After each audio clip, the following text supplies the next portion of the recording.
Muito bem, olha aí, são exatamente 11 horas e 42 minutos. Eu quero fazer a leitura de um texto da Palavra de Deus, para depois nós estarmos aqui fazendo uma reflexão com você. 1 Coríntios capítulo 11, versículo 23 a seguir, a Bíblia diz assim, olha, Paulo instruindo aqui a igreja. Porque eu recebi do Senhor o que também vos ensinei, que o Senhor Jesus, na noite em que foi traído, tomou o pão, e tendo dado graças, o partiu e disse, tomai, comei, isto é o meu corpo, que é partido por vós, fazei isto em memória de mim. Preste atenção nessa palavra, fazei isto em memória de mim. Semelhantemente também, depois de cear, tomou o cálice, dizendo, este cálice é o Novo Testamento no meu sangue. Ouça isso. Este cálice é o Novo Testamento no meu sangue. Olha essa palavra. Fazei isto todas as vezes que beberdes em memória de mim. Porque todas as vezes que comerdes este pão e beberdes este cálice, anunciais a morte do Senhor até que venha. Portanto, qualquer que comer este pão ou beber o cálice do Senhor indignamente será culpado do corpo e do sangue do Senhor. Examine-se, pois, o homem a si mesmo, e assim coma deste pão e beba deste cálice. Então, muito bem, vamos agora fazer aqui com você uma reflexão a respeito da Páscoa. Pastor, mas o senhor está falando da Santa Ceia e você leu um texto da Santa Ceia, mas como é que o senhor vai falar da Páscoa falando do texto da Santa Ceia? É muito simples, nós vamos entender agora, tá bom? Nós vimos aí em 1 Coríntios capítulo 11, 26, quando ele diz, porque todas as vezes que comerdes este pão e beberdes este cálice, anunciais a morte do Senhor até que venha. Quando Israel estava no Egito, escravizados, Deus então prepara Moisés para tirar o povo, né? O povo estava escravizado, porque muitas vezes desobedeceram a Deus. Deus mandou eles lá para o Egito, através de José, quando foi pego lá pelos seus irmãos e venderam ele para o Egito. Então lá no Egito eles ficaram escravizados e por mais de 400 anos ficaram lá escravizados. Mas Deus prepara Moisés para que ele tirasse o povo lá daquela terra. Só que antes de tirar o povo lá do Egito, depois daquelas 10 pragas, Deus então ele faz ali uma ordenança para o povo de Israel. Primeiro, porque ia acontecer a 10ª praga, e a 10ª praga era a morte dos primogênitos, dos filhos, né, tanto dos judeus como dos egípcios. Só que é o seguinte, Deus falou assim, olha, vocês vão matar um cordeiro, tá? Se a família for pequena, pega um cordeiro para 2 famílias, mas pega o cordeiro, sacrifica ele, e pega o sangue daquele cordeiro e põe uma marca do sangue lá no umbral da porta da sua casa. Porque quando for meia-noite, o anjo da morte vai passar. E a casa que não estiver com a marca do sangue, vai morrer o primogênito daquela família. O anjo da morte passaria. Se ele não visse ou não tivesse vendo a marca do sangue, ele levava o primogênito daquela casa. Mas toda a casa que estava com aquela marca do sangue, o anjo da morte passava por cima. Então, desta palavra, que o anjo passou e viu a marca e passou por cima, é o sentido do nome da palavra Páscoa. Páscoa quer dizer passou por cima, né? Então, o povo de Israel havia sido instruído a fazer isso, e todos eles obedeceram, mataram o cordeiro e ainda comeu a carne com ervas amargas, né? para lembrar dos tempos da escravidão. Mas eles obedeceram a Deus, mataram o cordeiro e fizeram a marca do sangue por cima. E quando foi à meia-noite, o anjo da morte passou e toda a casa que estava com a marca não morreu, os primogênitos não morreu. Mas os egípcios que não serviam a Deus, que não guardaram esse preceito aí de matar o cordeiro, ele passou ali naquela casa e matou o primogênito de todos os egípcios. E foi um alvoroço, inclusive o filho de Faraó foi morto, o seu primogênito. Mas Deus disse para ele que antes de sair fizesse isso. Israel fez, então comeu a carne com ervas amargas e pôs a marca. No horário em que o anjo passou, ele não levou nenhum primogênito das famílias dos israelitas. Lá no Egito, até os primogênitos dos animais, todos morreram. Então a Páscoa foi então uma ordenança de Deus para que Israel pudesse fazer como uma forma de lembrar, em memória do tempo que eles viveram ali naquela escravidão do pecado. Entendeu? Então, através desse ato, Deus coloca por estatuto para que Israel celebrasse a cada ano, no mês de Abib, né, a Páscoa. Comemora, para vocês não esquecer do livramento que eu dei para vocês, do tempo de amargura que vocês passaram, mas eu dei o livramento para vocês. Deus falou, faz isso anualmente. Então a ordenança foi para quem fazer? Para os judeus, ok? Jesus, como um bom servo, como um bom judeu, ele então, já nas vésperas dele morrer, ele vai, celebra a última Páscoa. Jesus, ele cumpriu a lei. A lei dizia que ele tinha que fazer, celebrar a Páscoa. E ele foi, reuniu os discípulos e levou ali todos os preparativos para celebrar a última Páscoa.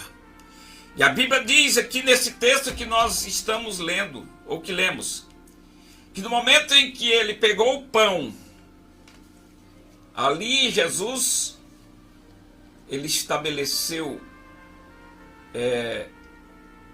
um memorial. Ali houve uma transição da antiga aliança para a aliança do Novo Testamento.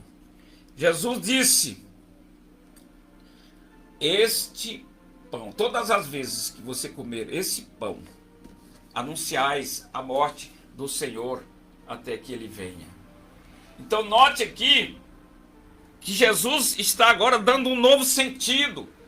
Não é o mesmo sentido da Páscoa dos judeus lá do Egito, mas ele está dizendo agora, olha, agora vocês vão fazer dessa forma aqui, ó. Vocês vão pegar o pão, e esse pão aqui é o meu corpo, né?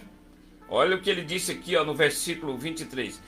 Paulo disse assim, olha, porque eu recebi do Senhor o que também vos ensinei, que o Senhor na noite em que foi traído tomou o pão, ele tomou o pão, e tendo dado graças o partiu e disse, tomai e comei, isto é o meu corpo que é partido por vós, fazei isto em memória de mim. Aqui há uma nova ordenança. Ele então remove o sentido da Páscoa, que é para os judeus, mas agora ele estabelece uma nova aliança no seu sangue. Entendeu?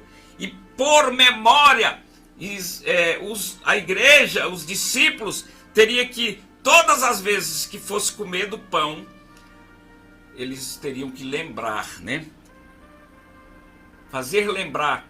Era em memória a Cristo que deu a sua vida na cruz por mim e por você. Da mesma forma ele disse, depois de cear, tomou o cálice dizendo, esse cálice é o novo testamento no meu sangue. Agora é um novo testamento, é uma nova aliança. Aquela aliança velha do Antigo Testamento estava agora encerrando e estava agora sendo dado um novo testamento, e todo o testamento tem que ter sangue.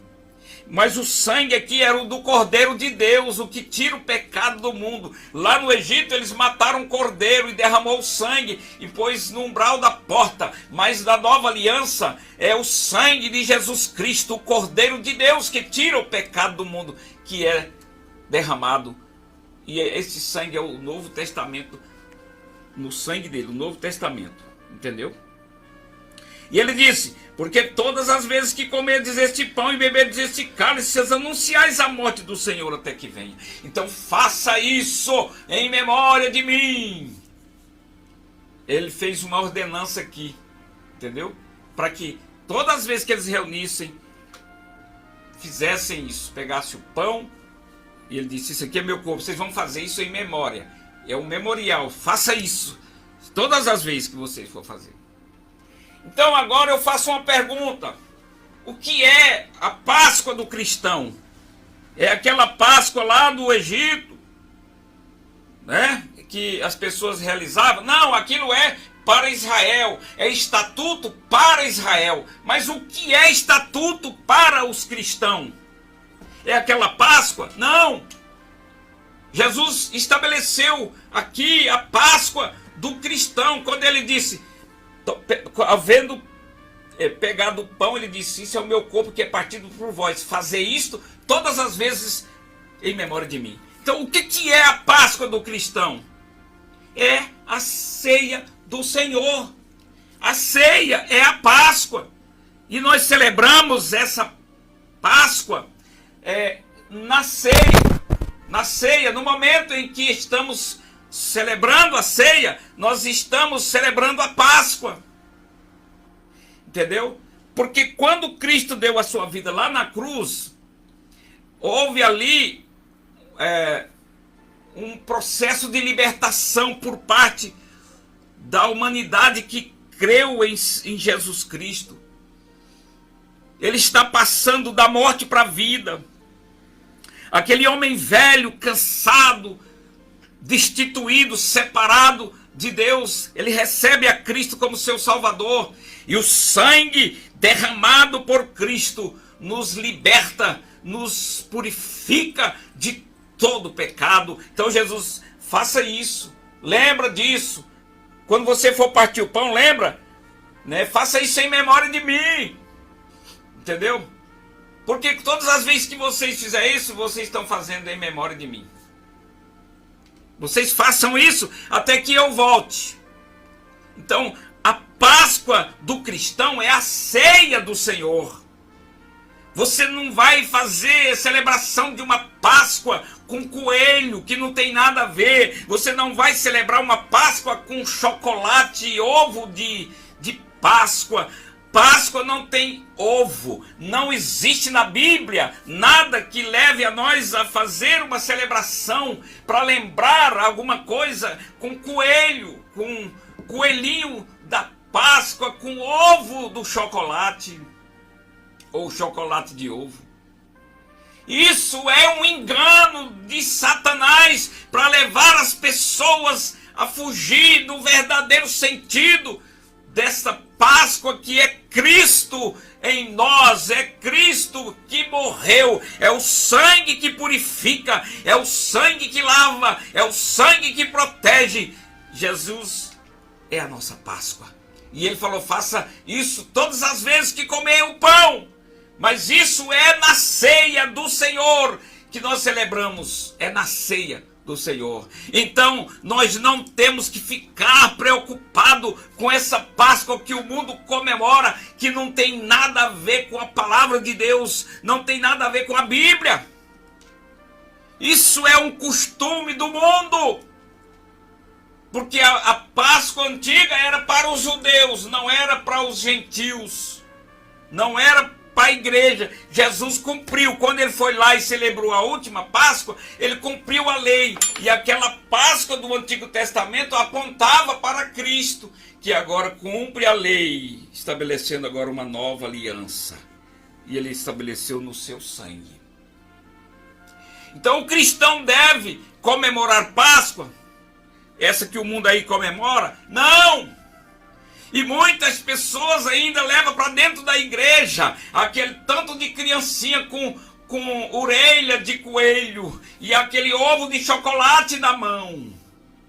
Isso é abominação a Deus, porque isso é costume de paganismo, coisas que não é de Deus, que não vem da parte de Deus. E muitos pastores, por falta de conhecimento, aceitam esse tipo de coisa dentro da igreja. Então vamos ensinar para a igreja que a nossa Páscoa está em Cristo e nós celebramos na ceia do Senhor. Que Deus nos ajude e nos guarde das heresias que são ensinadas muitas vezes nas igrejas e muitos pastores deixam isso acontecer. Que Deus abençoe cada um no nome de Jesus. Nós vamos orar ao Senhor?